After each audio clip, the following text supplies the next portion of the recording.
Les brumes matinales de novembre s'accrochaient aux branches nues des chênes centenaires de la forêt de Champagne, comme des linceuls abandonnés par les morts. Pierre Moreau, bûcheron de 43 ans, aux mains rugueuses et au dos courbé par des décennies de labeur, sentait le froid mordre ses joues tandis qu'il progressait entre les troncs sombres, sa hache bien affûtée sur l'épaule. L'hiver de 1754 s'annonçait rude, et les bourgeois de Reims payaient bien pour du bois sec. Le silence de la forêt était troublant, presque surnaturel. Pas un chant d'oiseau, pas un frémissement de feuilles mortes sous les pattes d'un écureuil. Même le vent semblait retenir son souffle. Pierre s'arrêta, inquiet. En 40 ans passés dans ces bois, il n'avait jamais ressenti une telle oppression, comme si la nature elle-même retenait son souffle. C'est alors qu'il l'entendit. Un grognement sourd, presque animal, mêlé au bruit de déchirement. Pierre serra sa hache plus fort, pensant d'abord à un loup égaré ou à un sanglier blessé, mais quelque chose dans ce son le glaçait d'effroi. Il y avait là une note humaine, une mélodie perverse qui n'appartenait ni au règne animal ni au monde des hommes. S'approchant avec précaution, écartant les ronces qui griffaient sa veste de laine, Pierre découvrit une clairière qu'il ne connaissait pas, bien qu'il eût arpenté ces terres depuis l'enfance. Au centre, sous les rayons blafards du soleil d'automne filtrant à travers les nuages, se dressait une silhouette qui le figea sur place. Une fillette d'une dizaine d'années, entièrement nue, était accroupie au-dessus du cadavre déchiqueté d'un corbeau. Ses cheveux bruns, emmêlés de feuilles mortes et de terre, cascadaient sur ses épaules maigres. Sa peau, d'une pâleur maladive, était maculée de sang séché et de boue. Mais ce qui terrifiait le plus Pierre, c'étaient ses yeux. 2 orbes d'un vert perçant qui luisaient d'une intelligence sauvage et primitive. La fillette leva la tête vers lui, un morceau de chair crue entre les dents, du sang dégoulinant sur son menton. Elle ne montrait aucune honte, aucune peur, seulement une curiosité animale. Un grognement sortit de sa gorge, suivi d'un cri aigu qui résonna dans toute la forêt comme un appel venu des tréfonds de la terre. « Mon Dieu !» murmura Pierre, reculant d'un pas, sa hache tremblant dans ses mains moites. La créature, car il ne pouvait concevoir qu'il s'agissait là d'une enfant normale, se redressa avec une agilité féline. Ses mouvements étaient fluides, presque dansants, comme si elle ne connaissait pas la maladresse propre aux humains. Elle inclina la tête, l'observant avec la même intensité qu'un prédateur étudie sa proie. Pierre voulut fuir, mais ses jambes refusaient de lui obéir. La fillette fit un pas vers lui puis un autre. À chaque mouvement, des sons gutturaux s'échappaient de ses lèvres, une langue incompréhensible qui semblait remonter aux origines du monde. Ses pieds nus, couverts de coupures et de cicatrices, foulaient le sol gelé sans qu'elle paraisse sentir le froid. « Qui es-tu » balbutia Pierre, sa voix se brisant dans sa gorge sèche. Pour toute réponse, la fillette émit une série de claquements de langue, puis se mit à tourner autour de lui, l'examinant sous tous les angles. Pierre remarqua alors les marques étranges qui couvraient son corps, des cicatrices géométriques gravées dans sa chair, des motifs qui ne ressemblaient à rien de connu. Certaines étaient anciennes, d'un blanc nacré, d'autres plus récentes, encore rosâtres. Soudain, la fillette s'immobilisa. Ses narines frémissaient, comme si elle humait son odeur. Puis, sans prévenir, elle poussa un hurlement qui fit s'envoler tous les corbeaux perchés dans les arbres alentours. Le son était si strident, si chargé d'une angoisse primitive que Pierre sentit ses genoux fléchir. Dans un élan de courage désespéré, le bûcheron brandit sa hache. « Reste où tu es, démon !» cria-t-il, sa voix résonnant dans la clairière, désormais silencieuse. Mais la fillette ne semblait pas comprendre la menace. Elle inclina de nouveau la tête, comme intriguée par cet objet brillant. Puis, avec une rapidité stupéfiante, elle s'élança vers lui. Pierre n'eut que le temps de faire un pas de côté avant qu'elle ne bondisse exactement là où il se trouvait une seconde plus tôt. Elle atterrit en position accroupie, ses mains griffues plantées dans la terre humide, levant vers lui un regard où brillait une intelligence troublante, mêlée à quelque chose de totalement sauvage. « Tu n'es pas humaine » souffla Pierre, reculant vers la lisière de la clairière. La fillette se redressa lentement, ses yeux verts ne quittant jamais les siens. Puis, dans un français approximatif mais parfaitement compréhensible, elle articula ses premiers mots « fin, toujours, fin ». Sa voix était rauque, cassée, comme si elle n'avait pas parlé depuis des années. Mais ce qui glaça le sang de Pierre, c'était l'expression de souffrance infinie qui traversa son visage d'enfant. Sans réfléchir davantage, Pierre laissa tomber sa hache et ôta sa veste de laine. Il l'approcha doucement de la fillette, qui recula d'abord avec méfiance, puis se laissa envelopper dans le vêtement trop grand pour elle. « Comment tu t'appelles » demanda-t-il avec douceur, s'agenouillant pour se mettre à sa hauteur. La fillette secoua la tête, ses yeux reflétant une confusion profonde. Elle porta ses mains à sa gorge, comme si les mots lui faisaient mal. Pas, non, juste, faim et froid. Pierre sentit son cœur se serrer. Quelle tragédie avait pu transformer cet enfant en créature sauvage? Qui étaient ses parents? Depuis combien de temps vivait-elle seule dans cette forêt? « Viens, dit-il en lui tendant la main. Je vais t'emmener au village. On va s'occuper de toi. » La fillette fixa sa main tendue pendant de longues secondes, puis, avec une hésitation touchante, elle y posa ses doigts sales et glacés. Tandis qu'il quittait la clairière maudite, Pierre ne pouvait s'empêcher de jeter des regards inquiets vers sa protégée. Quelque chose en elle échappait à l'entendement, quelque chose qui le remplissait d'une angoisse sourde. Les cicatrices sur son corps, sa façon de se mouvoir, ses yeux trop perçants pour son âge, tout cela composait un mystère dont il pressentait qu'il ne voudrait peut-être jamais connaître la solution. Le village de Sainte-Ménoulde apparut au détour d'un chemin boueux, ses toits de chaume fumant dans l'air glacé. Pierre hésita un instant devant les premières maisons. Comment expliquer cette découverte aux villageois? Comment décrire ce qu'il avait vu sans passer pour fou? La fillette serra sa main plus fort en apercevant les habitations, un tremblement parcourant tout son corps. Elle marmonna quelques mots dans sa langue étrange, puis répéta en français « Danger, danger partout ». « Non », la rassura Pierre, bien qu'il ne fût pas certain de ses propres paroles. « Ici, tu seras en sécurité. » Mais en prononçant ces mots, il sentit un frisson glacé lui parcourir l'échine. Car quelque chose lui disait que cet enfant n'apportait pas seulement le mystère dans leur vie tranquille, mais peut-être aussi une malédiction dont aucun d'entre eux ne pourrait mesurer l'ampleur. La première personne qu'ils croisèrent fut Marguerite Levasseur, la sage-femme du village, une femme robuste de 50 ans, aux mains expertes et au regard perçant. Elle s'arrêta net en les voyant approcher, son panier d'herbes médicinales glissant de ses bras. « Pierre, qu'est-ce que... Mon Dieu, cet enfant !» La fillette se cacha derrière le bûcheron, mais Marguerite avait eu le temps d'apercevoir son état. Ses yeux s'emplirent d'une pitié mêlée d'effroi. « D'où vient-elle? Dans quel état elle est?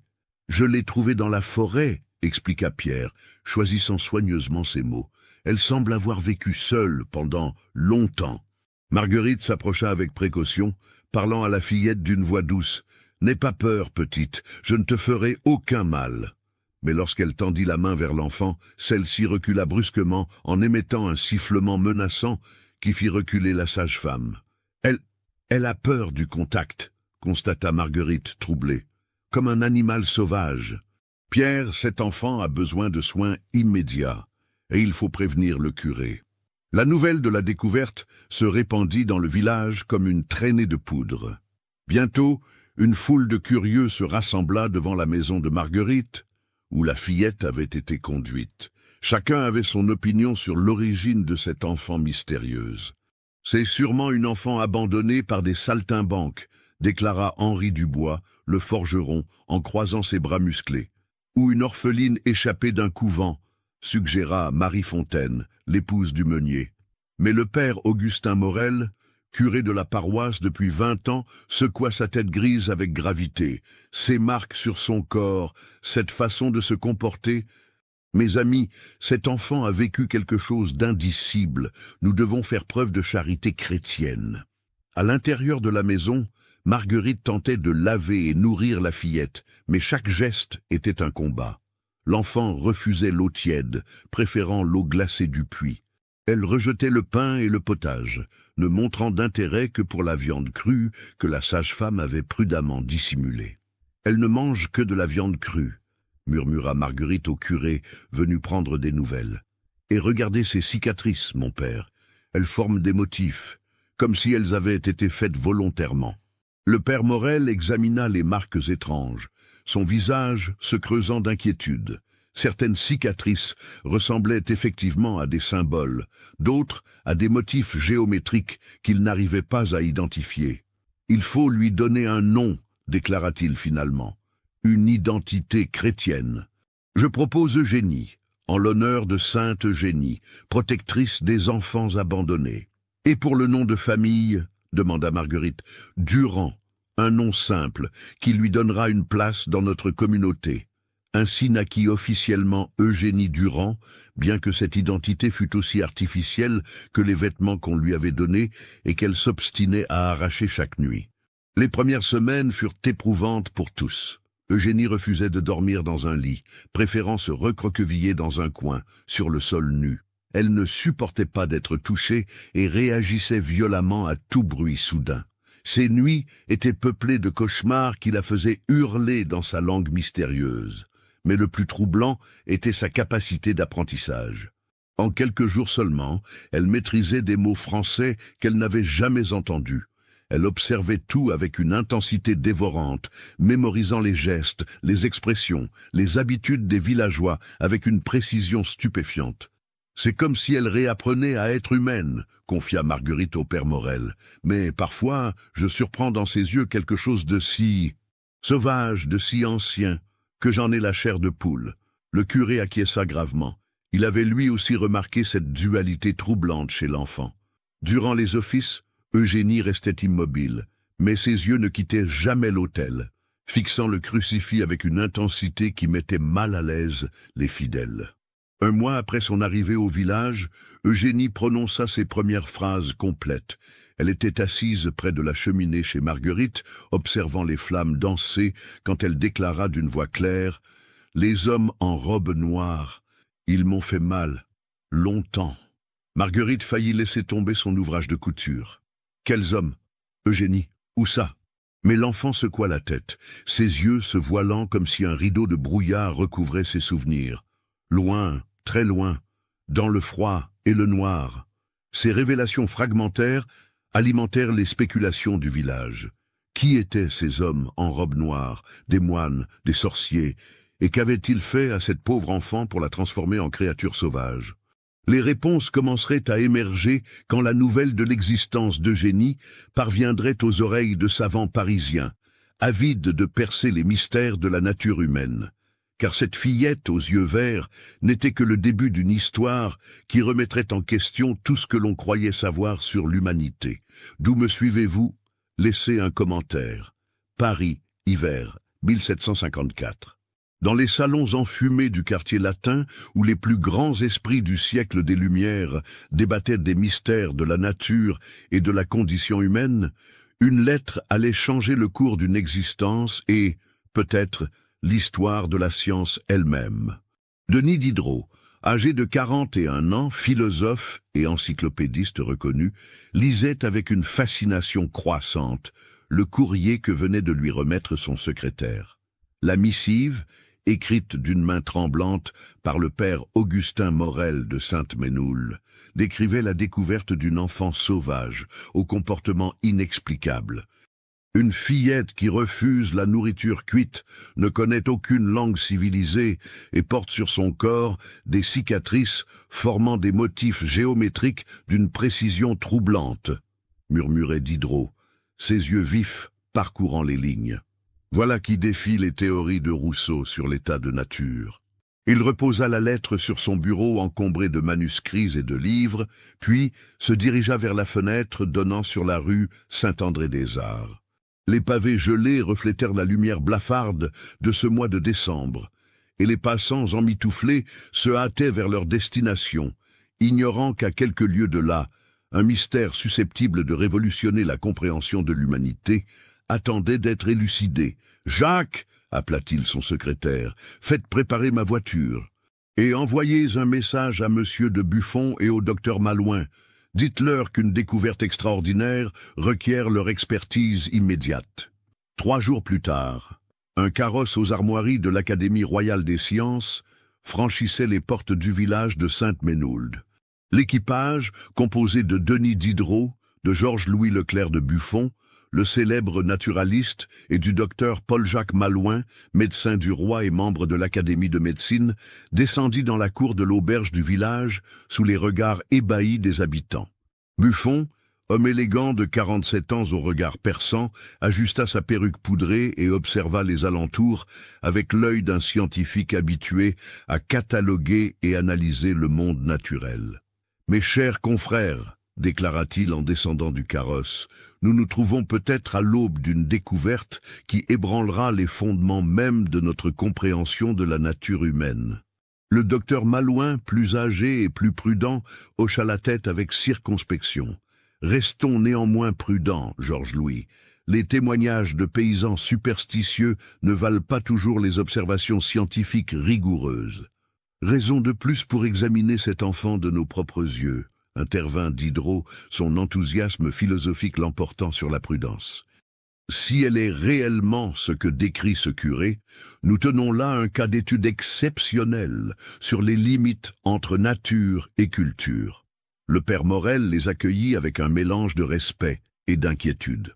Le vieux prêtre avait vieilli de 10 ans en quelques mois, et ses mains tremblaient légèrement quand il leur serrait les leurs. « Messieurs les savants, dit-il d'une voix lasse, je vous remercie d'avoir fait ce voyage. Cette enfant, Eugénie, elle nous pose des questions auxquelles ma foi seule ne peut répondre.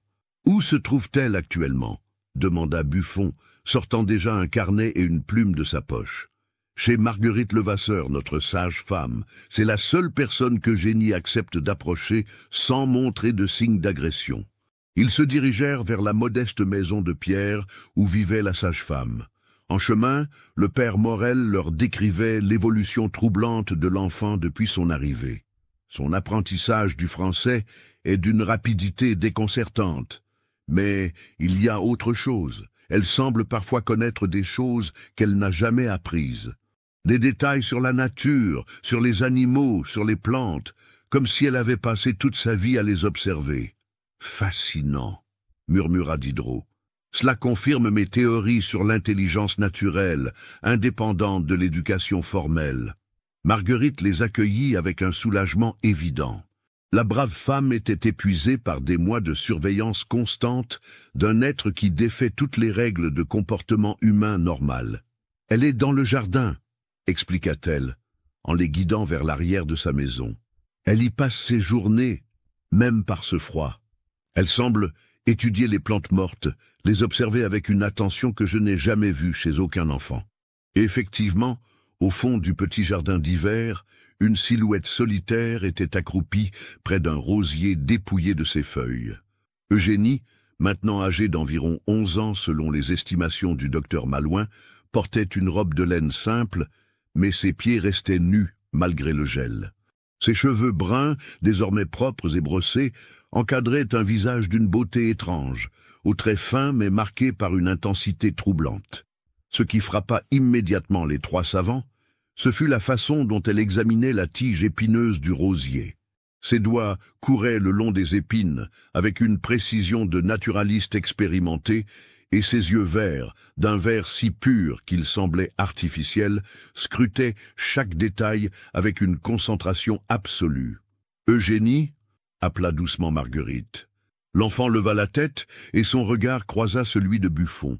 Ce dernier sentit un frisson le parcourir.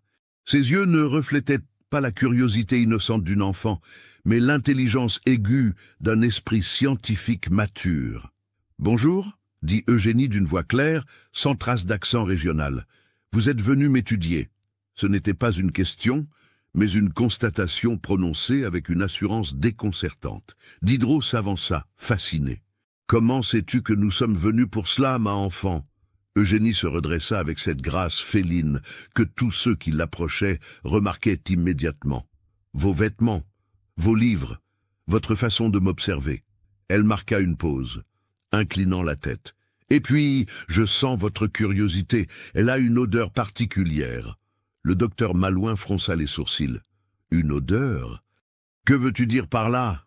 Les émotions ont des odeurs, expliqua Eugénie avec le naturel d'une évidence. La peur sent le métal rouillé, la colère, le soufre, la curiosité sent, comme les feuilles qui pourrissent au printemps, douces et acides à la fois. Les trois hommes échangèrent des regards stupéfaits. Aucun traité médical, aucune théorie philosophique ne mentionnait une telle capacité chez l'être humain. Buffon s'approcha prudemment, son carnet à la main. « Eugénie, accepterais-tu de répondre à quelques questions? Cela nous aiderait à mieux comprendre ton histoire. » L'enfant l'observa longuement, comme si elle jaugeait sa sincérité. Puis elle acquiesça. « Vous voulez savoir d'où je viens? Mais moi-même, je ne le sais pas avec certitude. Mes souvenirs, ils sont comme des morceaux de verre brisés. Certains brillent clairement, d'autres coupent quand j'essaie de les toucher. » Diderot nota fébrilement chaque parole. La métaphore était d'une poésie saisissante pour une enfant supposée sauvage. « Que se souviens-tu le plus clairement ?» demanda le docteur Malouin en s'agenouillant pour se mettre à sa hauteur. Les yeux d'Eugénie se voilèrent et son visage se durcit imperceptiblement. Les hommes en robe noire, leurs mains froides sur ma peau, leurs instruments qui brillaient dans l'ombre. Elle toucha machinalement son bras, là où les cicatrices les plus visibles formaient des motifs géométriques. Il disait que j'étais spécial, que j'avais quelque chose en moi qui ne devait pas exister. Des instruments? S'enquit Buffon, sa voix trahissant une excitation scientifique mêlée d'horreur.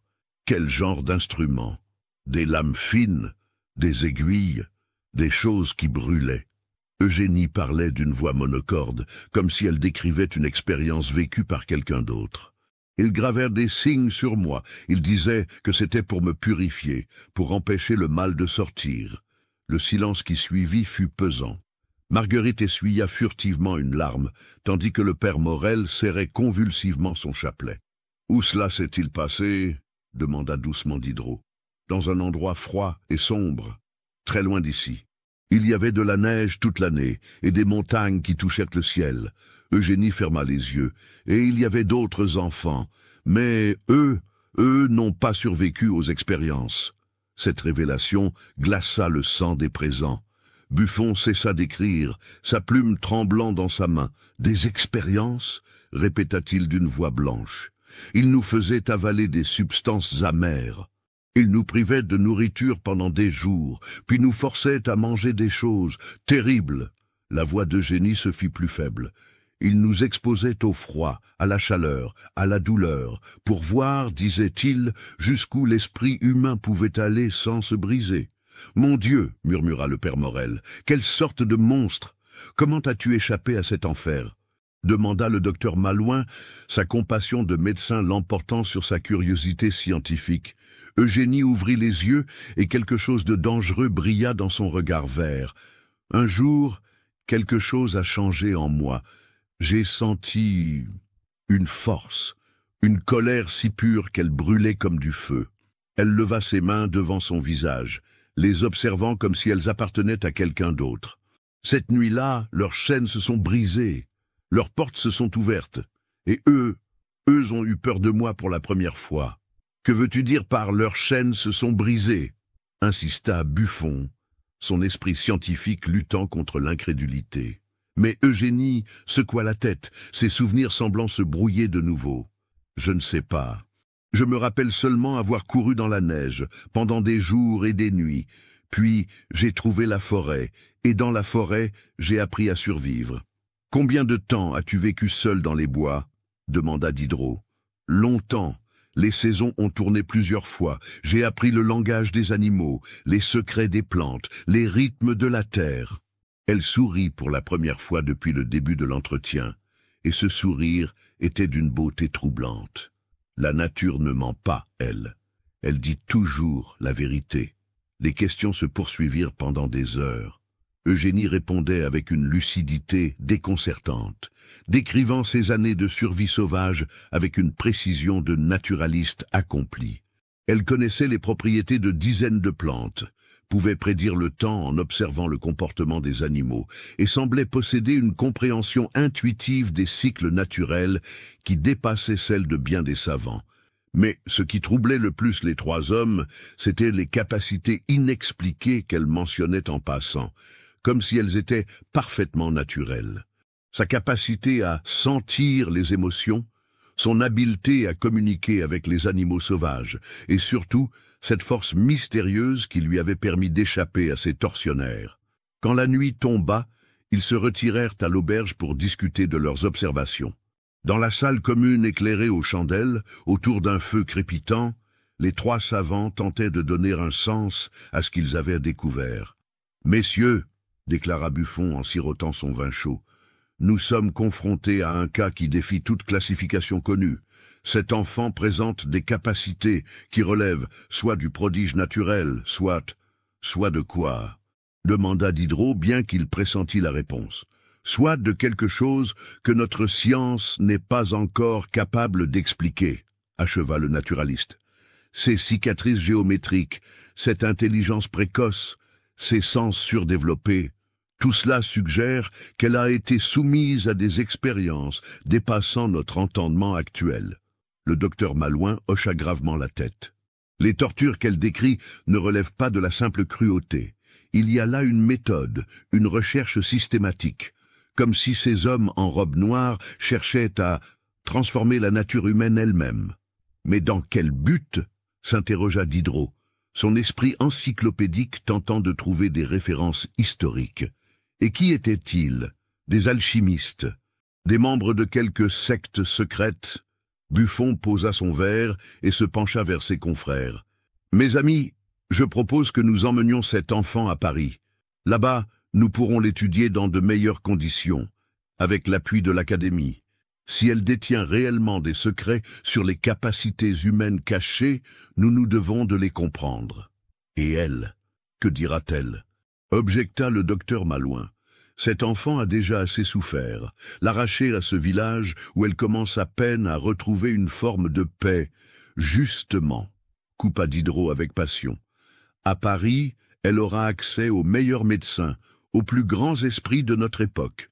Nous pourrons l'aider à recouvrer complètement la mémoire, à comprendre ce qui lui est arrivé. Et qui sait, peut-être pourrons-nous prévenir que d'autres enfants subissent le même sort. La discussion se prolongea tard dans la nuit. Finalement, ils décidèrent de proposer à Eugénie de les accompagner en lui laissant le choix.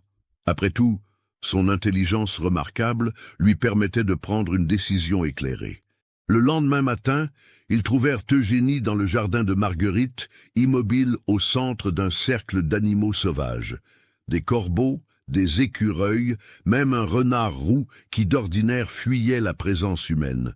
Tous semblaient l'écouter tandis qu'elle émettait de doux sifflements mélodiques. « Extraordinaire !» murmura Buffon. « Elle communique réellement avec eux. » Quand Eugénie les aperçut, elle fit un geste de la main, et tous les animaux se dispersèrent dans un bruissement d'ailes et de feuillage. « Vous voulez m'emmener dans votre grande ville ?» dit-elle sans préambule. « Je le sens dans vos pensées. » Diderot sursauta. « Comment peux-tu... » « Vos émotions sont très fortes ce matin. L'excitation, l'impatience, un peu de peur aussi. » Elle inclina la tête, les observant tour à tour. « Vous pensez que je peux vous aider à comprendre quelque chose d'important. »« C'est exact, » confirma Buffon. « À Paris, nous avons des instruments, des livres, des collègues qui pourraient t'aider à récupérer tes souvenirs perdus. Et en retour, tu pourrais nous aider à comprendre ce qui t'a été fait. » Eugénie resta silencieuse un long moment, son regard vert se perdant vers l'horizon. « Les hommes en robe noire m'ont dit la même chose, » dit-elle finalement, « qu'ils m'aidaient à comprendre ma nature, qu'ils faisaient cela pour le bien de l'humanité. » Ces mots jetèrent un froid sur l'assemblée. Le docteur Malouin s'avança. « Nous ne sommes pas comme eux, Eugénie. Nous ne te ferons jamais de mal. Tu as ma parole de médecin. » L'enfant le regarda longuement, comme si elle sondait son âme. « Votre odeur ne ment pas, » dit-elle finalement. « Vous êtes sincère, mais la sincérité ne protège pas toujours de l'erreur. » Malgré cette réserve philosophique troublante de la part d'une enfant de 11 ans, Eugénie accepta finalement de les accompagner. Mais à une condition, Marguerite devait venir avec eux.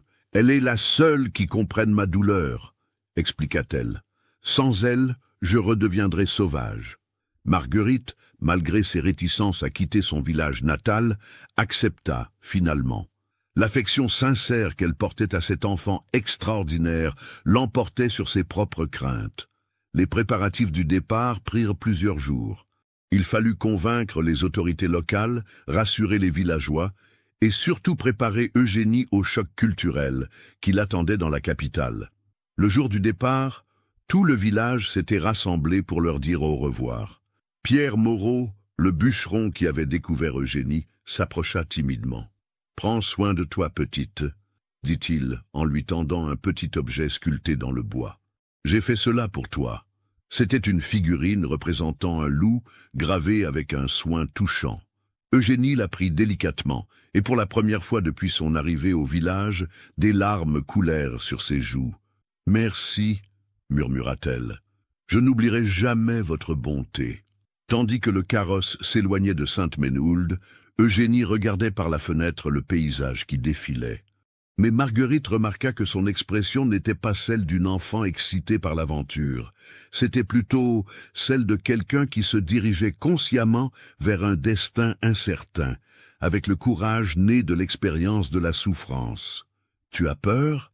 lui demanda doucement la sage-femme. « Non, » répondit Eugénie. « Pas peur, mais je sens que cette ville va changer quelque chose en moi. Quelque chose d'irréversible. » Elle serra plus fort la figurine de bois dans sa main. « J'espère seulement que je resterai suffisamment humaine pour me souvenir d'où je viens. » Ces paroles énigmatiques résonnèrent dans le carrosse silencieux tandis qu'il s'enfonçait dans la campagne française, se dirigeant vers Paris et vers un destin que nul d'entre eux ne pouvait encore imaginer. Paris, janvier 1755. L'hôtel de l'Académie royale des sciences, situé au Louvre, bruissait d'une agitation inhabituelle. Dans ses couloirs de marbre blanc, où résonnaient habituellement les discussions feutrées des plus grands savants de France, des murmures excités couraient de laboratoire en laboratoire. La nouvelle de l'arrivée d'Eugénie Durand s'était répandue comme une traînée de poudre dans tout le milieu scientifique parisien. Buffon avait installé la fillette et Marguerite dans un appartement discret de la rue Saint-Antoine. Mais il avait rapidement fallu aménager des locaux spéciaux pour les examens qu'elles devraient subir. Car très vite, il était devenu évident qu'Eugénie n'était pas un cas d'étude ordinaire. Dès la première semaine, les observations avaient révélé des anomalies qui défaient toute explication rationnelle. Le docteur Antoine Petit, anatomiste réputé de l'Académie de médecine, avait été le premier à noter des particularités physiologiques troublantes. « Messieurs, » déclara-t-il lors d'une séance extraordinaire de l'Académie, cet enfant présente des caractéristiques anatomiques qui remettent en question nos connaissances sur le corps humain. Dans l'amphithéâtre bondé, une cinquantaine de savants écoutaient avec fascination. Voltaire lui-même était présent, sa curiosité philosophique piquée par les récits qu'on lui avait faits de cette enfant mystérieuse. Sa température corporelle est constamment inférieure de 2 degrés à la normale. Pourtant, elle ne montre aucun signe de souffrance due au froid. Ses réflexes sont 3 fois plus rapides que la moyenne, et ses sens dépassent l'entendement. Le docteur Petit marqua une pause dramatique avant de poursuivre. Lors de tests d'acuité visuelle, elle a pu lire des caractères d'imprimerie à une distance de 100 pieds. Son ouïe lui permet de percevoir des sons que nos instruments les plus fins ne captent pas. Et son odorat. Que dire de son odorat? L'interrompit avec impatience le marquis de Condorcet. Elle peut identifier l'état émotionnel d'une personne en respirant simplement son odeur. Plus troublant encore, elle semble capable de détecter certaines maladies avant même que les symptômes n'apparaissent. Un murmure parcourut l'assistance. Voltaire se pencha vers son voisin, Jean Leron d'Alembert, et murmura avec ironie « Voilà qui ferait de cet enfant une concurrente redoutable pour nos médecins de la faculté. » Mais d'Alembert ne souriait pas. Le mathématicien, esprit rigoureux s'il en était, avait assisté à quelques-unes des séances d'observation, et ce qu'il avait vu le troublait profondément. « Ce n'est pas tout. » poursuivit le docteur Petit. Ces cicatrices présentent une particularité unique. Elles ne sont pas seulement superficielles, elles ont modifié la structure même de ces tissus, créant des motifs qui semblent fonctionnels. Fonctionnels, répéta Buffon, qui prenait des notes détaillées. Regardez par vous-même. Le docteur déroula une série de dessins anatomiques détaillés, fruits de semaines d'observation. Les cicatrices d'Eugénie, reproduites avec une précision scientifique, révélaient effectivement des motifs d'une complexité saisissante. Certaines formaient des spirales parfaites, d'autres des réseaux géométriques qui semblaient suivre les lignes de force du corps humain. On dirait un système, murmura d'Alembert en étudiant les dessins, comme si ces marques formaient un réseau cohérent, destiné à modifier le fonctionnement naturel de l'organisme. Diderot, qui était resté silencieux jusqu'alors, se leva brusquement. « Messieurs, nous perdons de vue l'essentiel. Cet enfant n'est pas un spécimen de laboratoire. C'est un être humain qui a souffert d'atrocités inimaginables. Nos recherches doivent viser à comprendre son calvaire, pas à satisfaire notre curiosité morbide. » Ces paroles jetèrent un froid dans l'assemblée. Buffon le rappela à l'ordre d'un regard sévère. « Denis, personne ici ne souhaite faire du mal à cet enfant, mais elle représente une opportunité unique de faire progresser nos connaissances sur la nature humaine. N'est-ce pas là le but de toute science ? À condition de ne pas reproduire les erreurs de ceux qui l'ont martyrisé, rétorqua Diderot. Cette tension reflétait un débat plus profond qui agitait l'Académie depuis l'arrivée d'Eugénie. Certains, menés par Buffon, prenaient une approche purement scientifique, multipliant les tests et les expériences pour percer ses secrets. D'autres, conduits par Diderot, insistaient sur l'aspect humain et éthique de la situation. Pendant ce temps, dans son logement de la rue Saint-Antoine, Eugénie subissait effectivement une batterie de tests, qui, bien que moins brutaux que ceux qu'elle avait endurés dans sa captivité antérieure, n'en demeuraient pas moins éprouvants. Chaque matin, elle se rendait à l'académie accompagnée de Marguerite, qui veillait jalousement sur son bien-être. Les premières semaines, les examens avaient été relativement simples. Tests de mémoire, d'acuité sensorielle, observations comportementales. Mais progressivement, les savants parisiens avaient voulu aller plus loin. Eugénie, lui demanda un jour le docteur Malouin, « Accepterais-tu de nous montrer comment tu communiques avec les animaux ?» Il se trouvait dans une petite cour intérieure de l'académie, où l'on avait installé des cages contenant divers animaux, des rats de laboratoire, un chat, quelques oiseaux. Eugénie observa ces créatures prisonnières avec une tristesse évidente. « Ils souffrent, dit-elle simplement. Leurs cris de détresse empoisonnent l'air. « Tu peux vraiment les entendre ?» insista le docteur avec fascination. « Pas entendre, sentir, comprendre. » Eugénie s'approcha de la cage contenant un corbeau particulièrement agité. Celui-ci a été capturé il y a 3 jours. Il a une compagne et des petits qui l'attendent. Il préférerait mourir plutôt que de rester enfermé.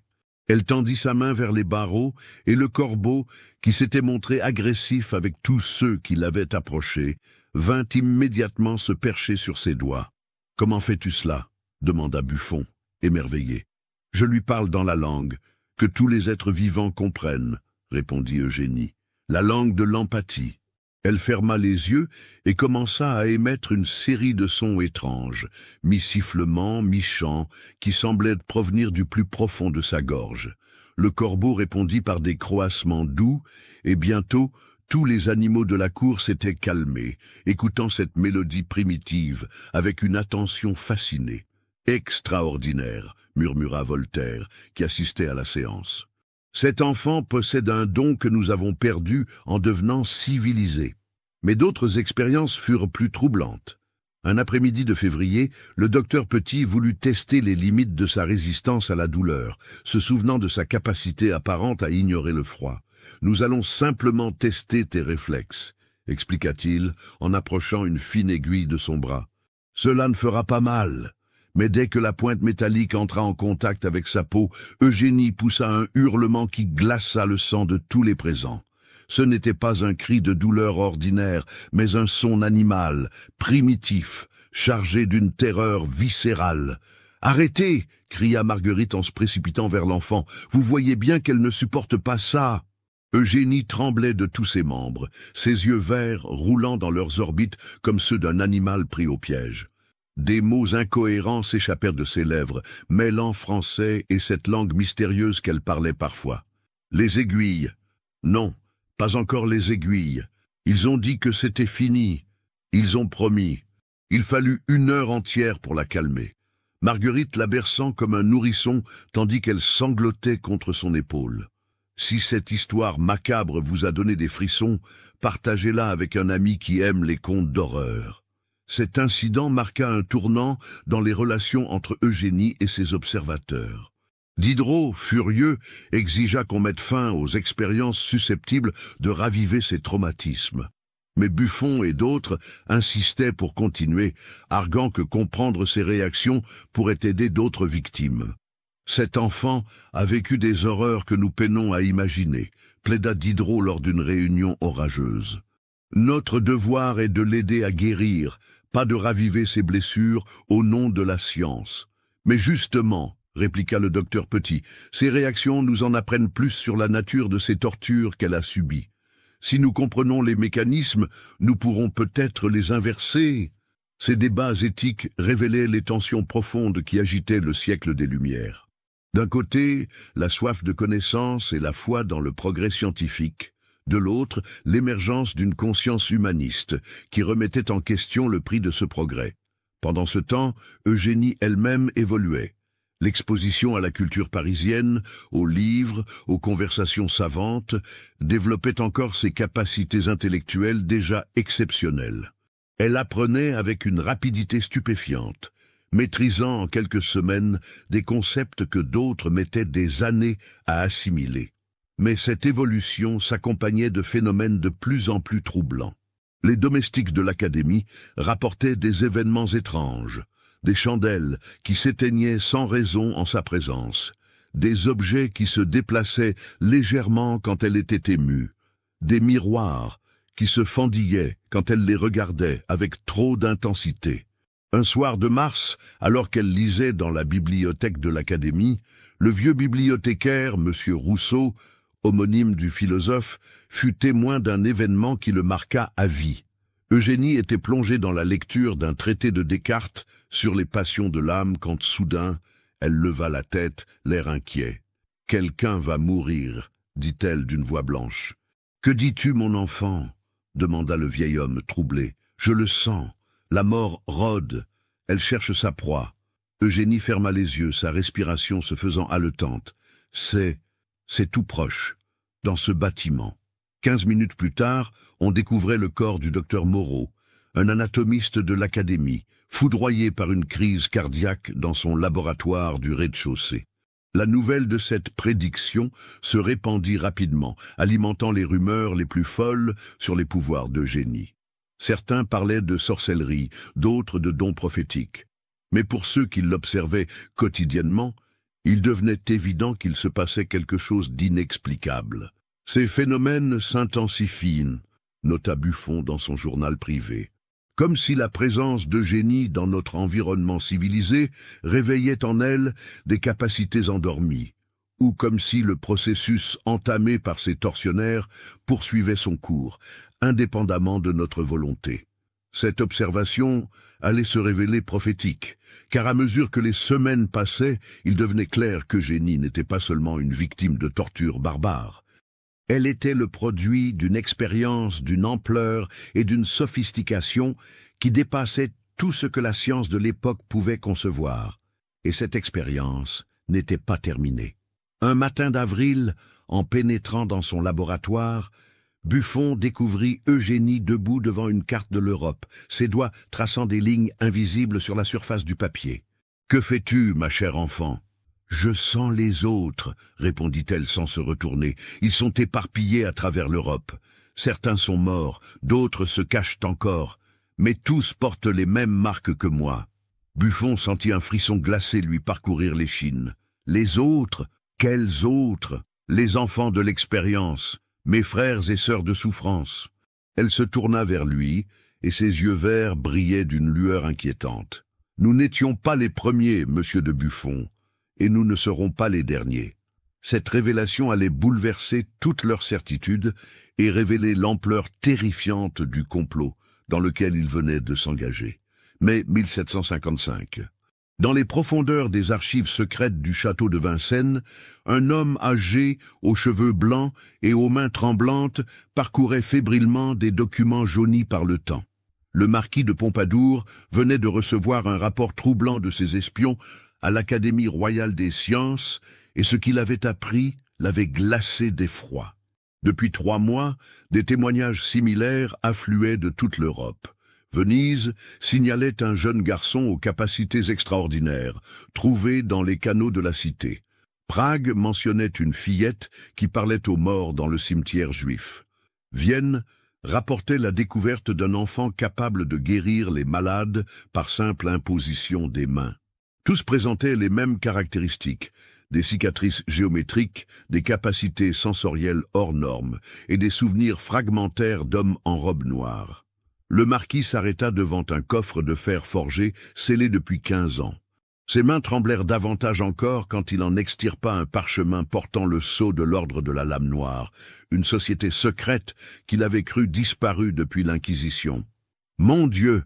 murmura-t-il en déchiffrant les lignes manuscrites en latin. « Ils ont réussi. Après tous ces siècles, ils ont réussi. » À Paris, ignorant ces révélations qui se tramèrent dans l'ombre, Eugénie progressait dans sa propre quête de vérité. Les dernières semaines avaient vu ses capacités s'affiner de manière spectaculaire. Elle pouvait désormais localiser avec précision les émotions des gens dans un rayon de plusieurs centaines de mètres, prédire les changements météorologiques avec une exactitude troublante, et surtout, elle avait développé ce qu'elle appelait sa vision étendue. « C'est comme si je pouvais voir à travers les yeux d'autres personnes », expliqua-t-elle à Diderot lors d'une de leurs conversations quotidiennes. « Parfois, je vois des paysages que je n'ai jamais visités, des visages que je ne connais pas, et pourtant, je sais que ce sont mes frères et sœurs. » Diderot notait soigneusement chaque détail. Son admiration pour cet enfant extraordinaire s'était muée en une affection paternelle profonde, mêlée d'une inquiétude grandissante. « Dis-moi, Eugénie, à quoi ressemblent ces endroits que tu vois ? Il y a un château sur une île entouré de brouillard perpétuel, une montagne creusée de tunnels qui descendent vers le centre de la terre, une forêt de pins noirs où la neige ne fond jamais. » Ses yeux se voilèrent, et partout, toujours, l'odeur du sang et de la peur. Ces descriptions correspondaient étrangement aux témoignages qui parvenaient aux autorités européennes. Diderot commençait à soupçonner qu'ils étaient confrontés à quelque chose de bien plus vaste qu'un simple cas de maltraitance infantile. Le tournant décisif eut lieu un matin de juin. Eugénie se trouvait dans le laboratoire de Buffon quand soudain elle s'effondra en poussant un cri déchirant. Son corps se raidit, ses yeux se révulsèrent et elle se mit à parler dans une langue que personne ne reconnaissait. « Frater moriens, dolor infinitus, ars nigra triomphans. » Le frère meurt, douleur infinie. L'art noir triomphe. Buffon et ses assistants se précipitèrent vers elle, mais Marguerite les arrêta d'un geste. « Ne la touchez pas, j'ai déjà vu cela. Elle est ailleurs. » Effectivement, bien que son corps fût présent dans le laboratoire parisien, l'esprit d'Eugénie semblait voguer dans des contrées lointaines. Ses lèvres bougeaient sans cesse, décrivant avec une précision horrifiante des scènes de torture et d'expérimentation. Il le découpe. Il cherche la source de son pouvoir. Le frère numéro 17 résiste, mais ils vont le briser comme les autres. Cette transe dura 2 heures. Quand Eugénie revint à elle, elle était d'une pâleur cadavérique, et des larmes de sang coulaient de ses yeux. « Il est mort », murmura-t-elle, « mon frère de Munich. Ils l'ont tué parce qu'il refusait de leur obéir. » 3 jours plus tard, un courrier arriva de Munich avec une nouvelle qui glaça l'assistance. Un jeune garçon, aux capacités extraordinaires, détenu par l'université de médecine pour études scientifiques, avait été retrouvé mort dans sa cellule. Officiellement, il s'agissait d'un suicide. Mais les témoins parlaient d'un corps mutilé, portant des marques d'instruments chirurgicaux. Cette corrélation ne pouvait plus être ignorée. Diderot convoqua une assemblée extraordinaire de l'Académie, réclamant la présence de tous les membres éminents, y compris Voltaire et d'Alembert. « Messieurs, déclara-t-il d'une voix grave, nous ne sommes plus face à un simple cas d'étude. Nous sommes confrontés à un réseau international d'expérimentateurs qui utilisent des enfants comme sujet de recherches interdites. » L'Assemblée était sous le choc. Voltaire, d'ordinaire prompt à l'ironie, restait silencieux, visiblement troublé par les implications de cette révélation. « Que proposez-vous » demanda Buffon, bien qu'il pressentît déjà la réponse. « Nous devons protéger Eugénie. Et nous devons découvrir qui sont ces hommes en robe noire avant qu'ils ne viennent la reprendre. » Car désormais, il ne faisait plus de doute qu'il viendrait. Les capacités grandissantes d'Eugénie, sa connexion mystérieuse avec les autres enfants du réseau, tout cela faisait d'elle un élément trop précieux pour être abandonné. Cette nuit-là, dans son appartement de la rue Saint-Antoine, Eugénie ne dormait pas. Elle se tenait debout devant la fenêtre, scrutant les rues sombres de Paris comme si elle guettait quelque chose. « Ils arrivent !» dit-elle à Marguerite qui tentait de la convaincre de se coucher. « Je sens leur odeur sur le vent, l'odeur de l'encens et du sang séché. »« Qui arrive, ma chérie ?» demanda la sage-femme, bien qu'elle redoutât la réponse. « Mes créateurs, ceux qui ont fait de moi ce que je suis. » Eugénie se tourna vers elle, et Marguerite fut frappée par la maturité troublante de son regard. « Ils viennent récupérer leur propriété. »« Tu n'es la propriété de personne, » protesta Marguerite avec véhémence. « Tu es une enfant, tu as des droits, une dignité. » Eugénie sourit tristement. « Ma chère Marguerite, vous ne comprenez pas encore. Je ne suis plus vraiment une enfant, pas depuis qu'ils ont fini leur œuvre. » Elle leva ses mains devant ses yeux, les observant comme si elles lui étaient étrangères. « Je suis devenue quelque chose d'autre, quelque chose qui ne devrait pas exister. » Ces paroles énigmatiques prirent tout leur sens le lendemain, quand Diderot fit une découverte qui bouleversa toute leur certitude. En fouillant dans les archives de la Bibliothèque royale, à la recherche de références historiques sur des phénomènes similaires, il était tombé sur un manuscrit médiéval décrivant les activités de l'Ordo Lamae Nigrae, l'ordre de la lame noire. Selon ce document, daté du XIIIe siècle, cet ordre secret, composé de moines défroqués et d'alchimistes hérétiques, poursuivait depuis des siècles un objectif terrifiant: créer une race d'êtres humains aux capacités supérieures, destinés à devenir les maîtres de l'humanité ordinaire. Ils enlèvent des enfants dans toute l'Europe, lut Diderot à haute voix devant l'Assemblée réunie d'urgence. Des enfants choisis pour leur intelligence ou leur capacité naturelle exceptionnelle. Ils les soumettent à des processus qu'ils appellent l'art de la transformation, torture rituelle, ingestion de substances alchimiques, modification corporelle, endoctrinement mental. Le silence qui suivit était pesant. Buffon finit par articuler la question que tous se posaient. Dans quel but ? Créer des êtres hybrides, à mi-chemin entre l'humanité et quelque chose d'autre, des créatures douées de pouvoirs qui dépassent l'entendement humain, mais conservant suffisamment d'humanité pour servir leurs desseins. Diderot marqua une pause, son visage blême. Selon ce manuscrit, ils auraient déjà réussi par le passé, mais leur création se serait toujours retournée contre eux. Voltaire se pencha en avant, sa curiosité philosophique l'emportant sur son dégoût. Et que sont devenues ces créations précédentes? Le manuscrit reste vague. Il parle de purification par le feu, de chasse aux démons, de villages entiers rayés de la carte. Diderot referma le livre ancien. Mais il mentionne aussi que certaines ont survécu, se cachant parmi les humains ordinaires, transmettant leurs capacités à leur descendance. Cette révélation jeta un froid glacial sur l'Assemblée. Si ces informations étaient exactes, Eugénie n'était pas seulement une victime. Elle était potentiellement le précurseur d'une nouvelle espèce, conçue pour supplanter l'humanité. « Il nous faut plus d'informations », déclara d'Alembert avec sa rigueur habituelle. « Des preuves tangibles, pas seulement des légendes médiévales. » C'est alors qu'un incident extraordinaire vint confirmer leurs pires craintes.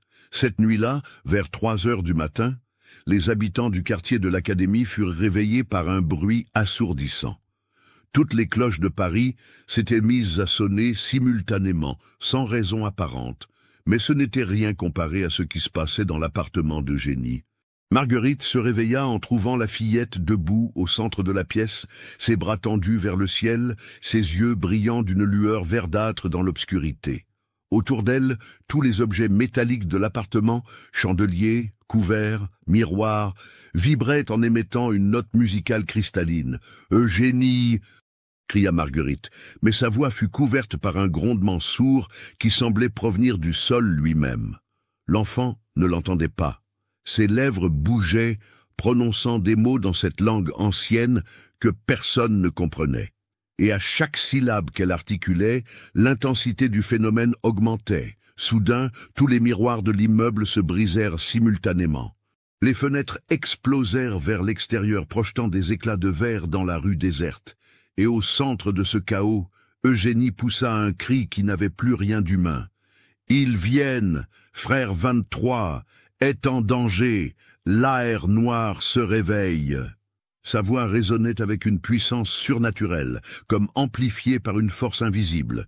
Puis, aussi soudainement qu'il avait commencé, le phénomène cessa. Eugénie s'effondra, inconsciente, tandis que le silence retombait sur Paris. Le lendemain matin, l'incident fit sensation dans toute la capitale. Les autorités parlèrent de tremblements de terre localisés, mais les témoins décrivaient des phénomènes qui défient toute explication rationnelle. Quand Eugénie se réveilla vers midi, elle était d'une pâleur cadavérique. Ses premiers mots furent pour annoncer une nouvelle tragédie. Frère 23 est mort. À Prague, ils l'ont sacrifié dans leur rituel. Elle se tourna vers Marguerite, ses yeux verts emplis d'une tristesse infinie. Nous ne sommes plus que 7 maintenant. 7 survivants de leur première expérience. Buffon, alerté par un domestique affolé, arriva 1 heure plus tard, accompagné de Diderot. L'état de l'appartement les stupéfia. Pas un miroir intact, des traces de brûlures inexpliquées sur les murs et une odeur d'ozone qui flottait encore dans l'air. « Qu'est-il arrivé exactement ?» demanda Buffon à Marguerite. « Je ne sais pas comment décrire cela », bégaya la brave femme encore sous le choc. « C'était comme si elle était devenue un conduit pour une force qui la dépassait. » Eugénie les observait avec un calme troublant. « Mes capacités s'affinent, » expliqua-t-elle d'une voix étrangement mature. « Plus je reste loin d'eux, plus je deviens ce qu'ils voulaient que je devienne. C'est ironique, n'est-ce pas ?» Diderot s'agenouilla devant elle. « Que veux-tu dire, ma chère enfant ? Ils pensaient me contrôler en gravant ces marques sur mon corps, en m'injectant leur substance, en conditionnant mon esprit.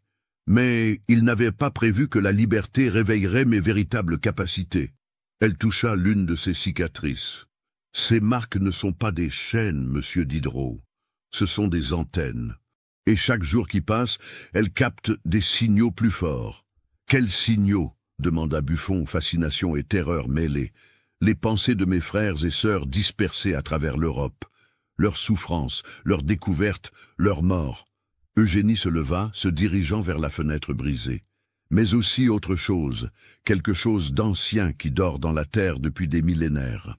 Quelque chose que l'ordre de la lame noire essaie de réveiller. Cette révélation glaça ses auditeurs. Ils commençaient à comprendre que l'enjeu dépassait largement le sort d'une poignée d'enfants martyrisés. Il s'agissait peut-être de l'avenir même de l'humanité. « Nous devons te mettre en sécurité », déclara Diderot. « Si ces hommes viennent te chercher, ils sont déjà là. » l'interrompit Eugénie. « Depuis 3 jours.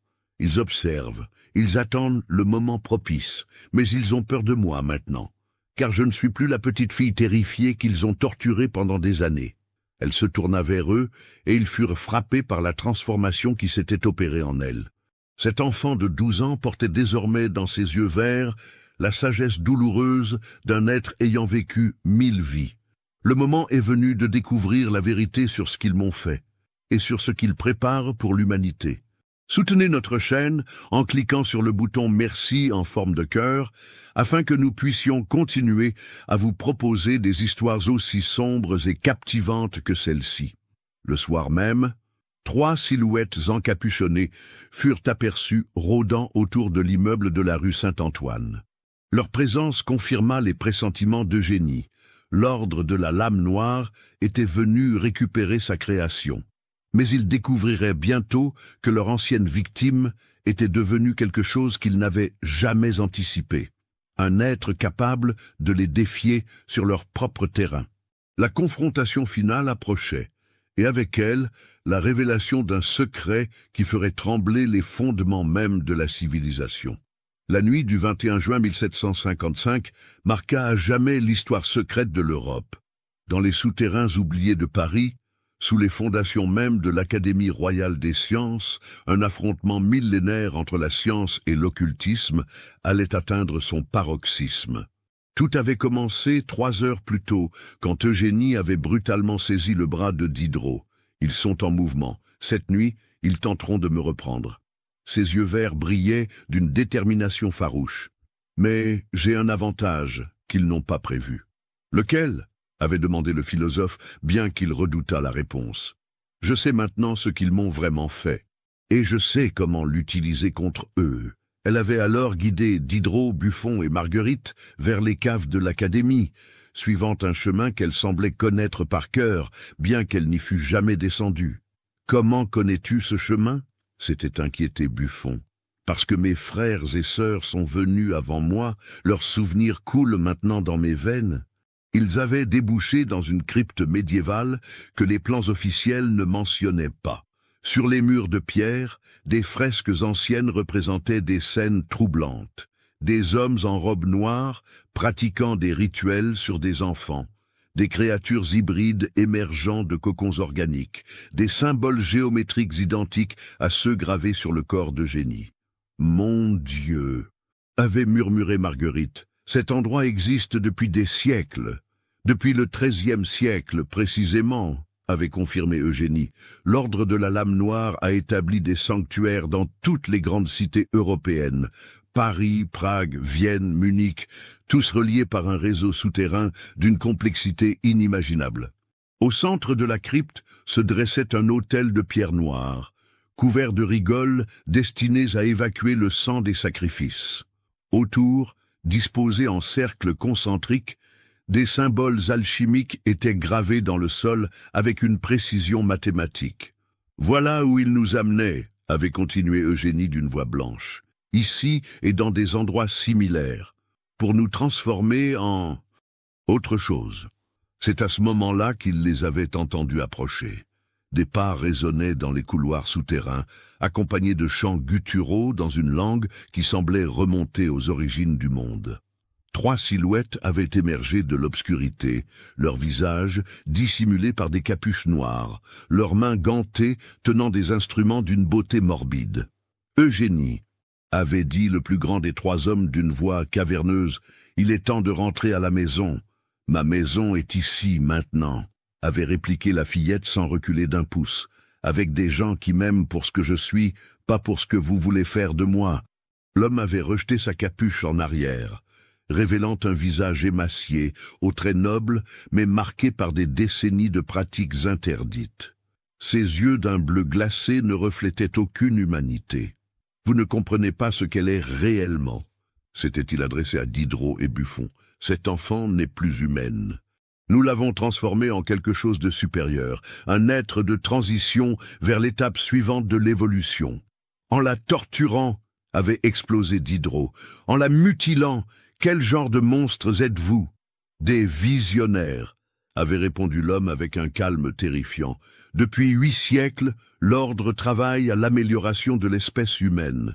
Nous avons découvert les secrets de la transformation corporelle et spirituelle dans les textes interdits de l'Antiquité. Eugénie et ses frères sont les premiers succès complets de nos recherches. Les premiers de combien ? Avait demandé Buffon, sa curiosité scientifique l'emportant malgré lui sur sa répulsion. Des centaines sont prévues, puis des milliers. Une race nouvelle qui remplacera progressivement l'humanité défaillante. L'homme avait fait un pas vers Eugénie. Mais pour cela, nous avons besoin de nos prototypes. Ils sont trop précieux pour être perdus. C'est alors qu'Eugénie avait révélé la véritable ampleur de sa transformation. Vous avez commis une erreur fatale, avait-elle déclaré, sa voix résonnant étrangement dans la crypte. Vous pensiez créer des serviteurs obéissants, mais vous avez créé des êtres capables de vous dépasser. Ses cicatrices s'étaient mises à luire d'une faible phosphorescence verdâtre. L'air lui-même semblait vibrer autour d'elle, chargé d'une énergie invisible. Impossible, avait balbutié l'un des hommes en noir. Le conditionnement mental est irréversible.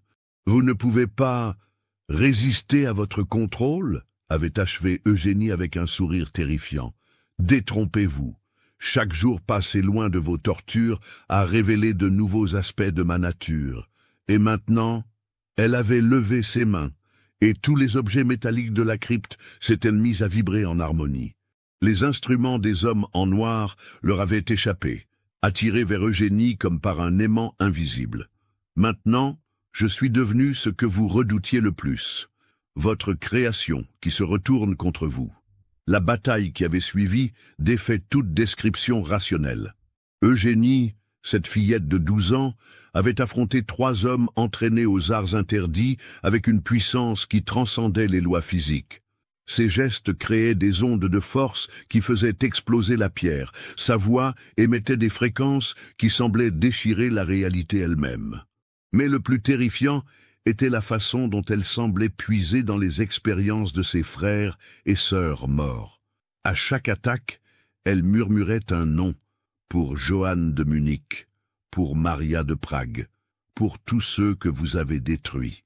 L'affrontement avait duré moins de 10 minutes, mais il avait suffi à réduire en poussière des siècles de recherches occultes. Quand le silence était retombé, les 3 hommes gisaient inconscients, leurs instruments brisés, leurs secrets révélés. « Ils ne reviendront plus », avait déclaré Eugénie, en s'effondrant, épuisée par l'effort. L'ordre de la lame noire n'est plus qu'un souvenir. Mais Diderot avait remarqué quelque chose de troublant dans ses yeux, une lueur qui n'y était pas auparavant. Quelque chose de froid et de calculateur. « Eugénie, que ressens-tu maintenant ?» avait-il demandé avec prudence. « La liberté » avait-elle répondu, « et le pouvoir, un pouvoir que je commence tout juste à comprendre. » Dans les jours qui suivirent, la véritable ampleur de la transformation d'Eugénie se révéla. Elle n'était plus seulement une enfant aux capacités exceptionnelles. Elle était devenue quelque chose d'entièrement nouveau, un être hybride possédant les souvenirs et les expériences de tous ses frères et sœurs défunts, augmenté par des siècles de recherches alchimiques. « Je vois maintenant ce qu'il voulait créer », expliqua-t-elle à Buffon lors de leur dernière entrevue. « Une espèce supérieure, débarrassée des faiblesses de l'humanité. Ils ont échoué parce qu'ils ont sous-estimé la capacité de leur création à évoluer au-delà de leurs attentes. Et que comptes-tu faire de ces capacités ?» avait demandé le naturaliste avec appréhension.